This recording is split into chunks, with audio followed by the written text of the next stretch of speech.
Sabe o que define um funcionário de verdade? Muita gente acha que é o que está escrito no contrato, mas não é bem assim. Hoje, a gente vai desvendar essa linha super fina, muitas vezes invisível, que separa um prestador de serviços de um empregado com todos os direitos. E olha, a resposta para isso pode ser bem surpreendente.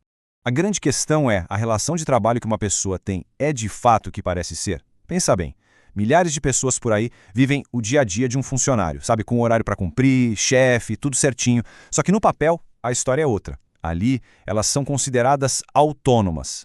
E essa pequena diferença no contrato custa caro. Custa direitos e proteções que são fundamentais. E o impacto disso na vida real é gigante.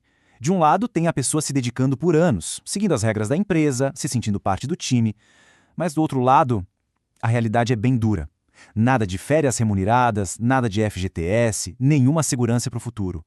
É uma desconexão brutal que mexe diretamente com o bolso e a vida de muita gente.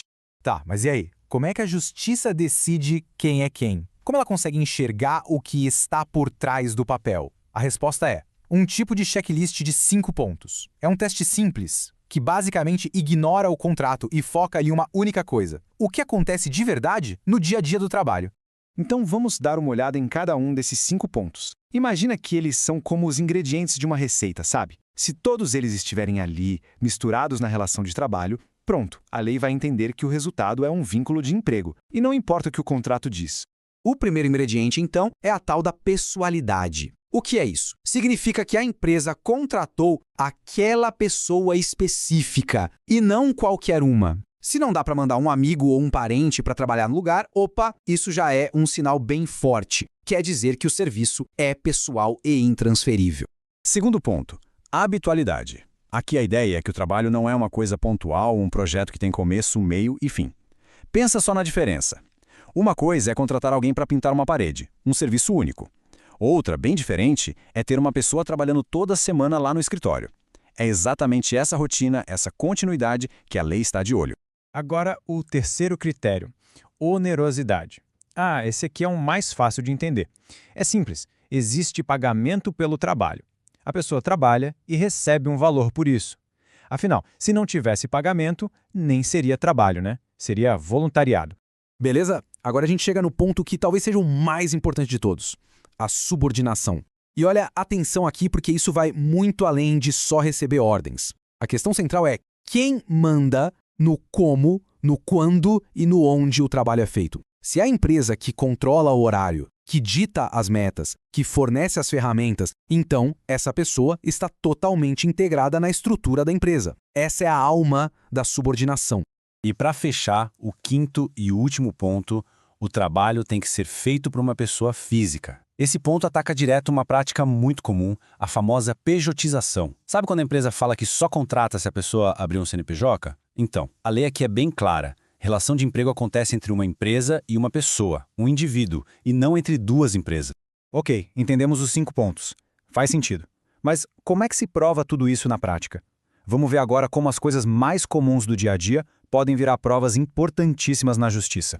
E para a gente entender como provar, tem um princípio no direito do trabalho que é, fundamental. É o princípio da primazia da realidade. Nome complicado, mas a ideia é simples. O que vale é a verdade do que acontece no dia a dia. A realidade sempre vai ganhar do que está escrito no papel. O que de fato acontece pesa mais que qualquer contrato assinado.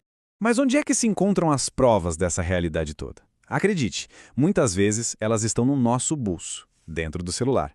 Uma mensagem no WhatsApp cobrando horário, aquele e-mail com instruções do chefe, o extrato do banco com os pagamentos caindo todo mês, até foto da festa de fim de ano da firma serve.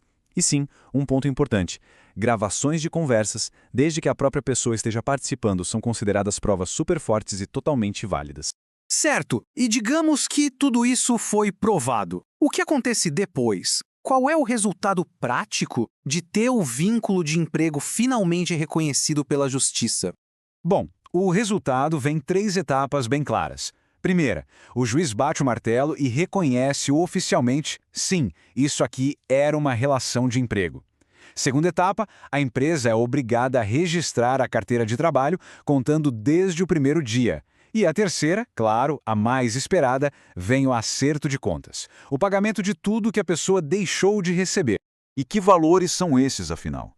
Olha, a gente está falando de todo o fundo de garantia que nunca foi depositado, as férias, mais aquele adicional de 1/3, o 13º de todos os anos trabalhados, multas por atraso e até as contribuições para a aposentadoria.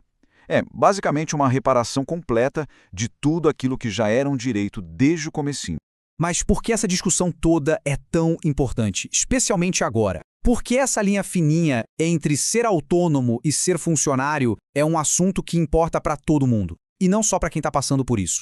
Porque, na verdade, isso vai muito além das leis de um país só. Essa é uma questão que está no centro da economia moderna, da tal gig economy. Com a tecnologia mudando completamente o jeito que a gente trabalha, essa fronteira entre funcionário e prestador de serviço virou talvez o principal campo de batalha do mundo do trabalho hoje em dia. E tudo isso deixa a gente com uma pergunta no ar, para pensar. Conforme o trabalho vai mudando, com novas tecnologias, novos modelos de negócio surgindo, como é que a gente garante que as pessoas que estão lá, na linha de frente, movendo economia, vão ter seus direitos e sua proteção social garantidos?